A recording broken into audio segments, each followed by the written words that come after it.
So it says the number 6 is a perfect number. We actually can't conclude this because the way it's worded here, it says any perfect number is equal to the sum of its proper divisors. So we know if it's perfect, then it equals the sum of its proper divisor. But we don't know that if it equals the sum of its proper divisors, that it's perfect. We don't know the backwards. We don't know the converse. So even though we know that 6 is equal to that, we have the end part of this, not the beginning. So we can't say that.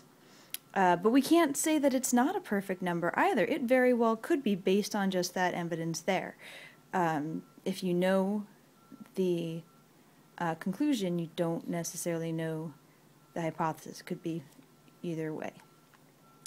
Let's see, the number 28 is equal to the sum of its proper divisors. That we can say because the number 28 is a perfect number and any perfect number is equal to the sum of its divisors. That follows from the law of syllogism, sort of thus taking out that middle part. So that follows. We know the hypothesis, therefore we can assume the conclusion. So C is looking good. Let's just make sure D isn't good.